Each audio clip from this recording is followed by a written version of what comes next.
Welcome to the deep dive. Today, we're jumping into a really common diagnostic tool used right across the UK. It's the Ferritin blood test. Now, using materials from sources like Blood Test UK, our mission is pretty simple.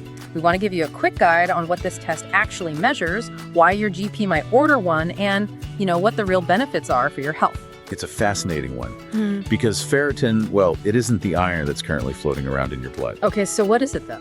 Think of it like a protein that stores your iron. It's basically your body's iron savings count. The inventory for future use. Exactly. And that's what the test checks, how much you've tucked away.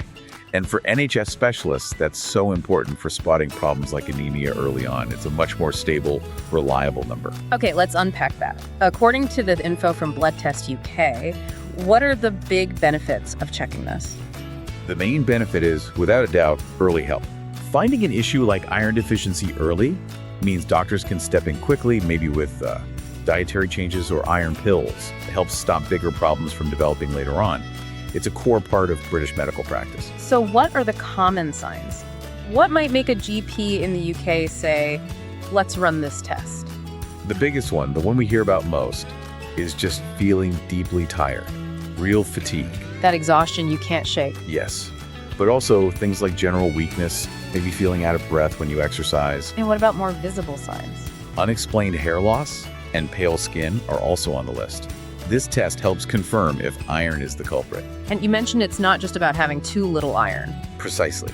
The test checks for both sides of the coin.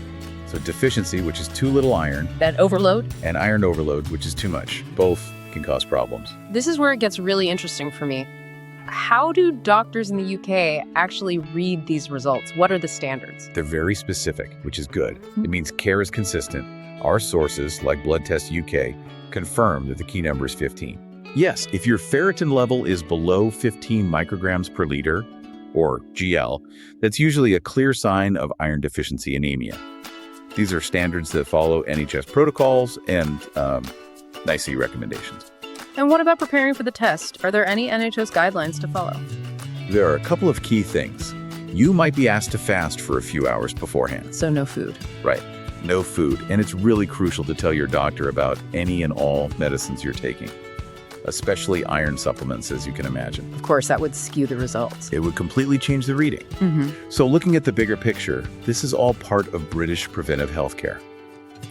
Tracking these levels over time helps UK specialists build a care plan that's just for you. So when we pull this all together, what does it mean? The ferritin test, as explained by the resources from Blood Test UK, it's a simple test. A simple blood draw. But it gives a huge picture of your body's iron storage. It helps doctors give you that timely, targeted help. And just a final thought.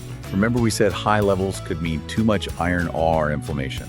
Yes, that's a key point. So if your ferritin is high, why might a UK hematologist look at inflammation markers next? What might that tell them?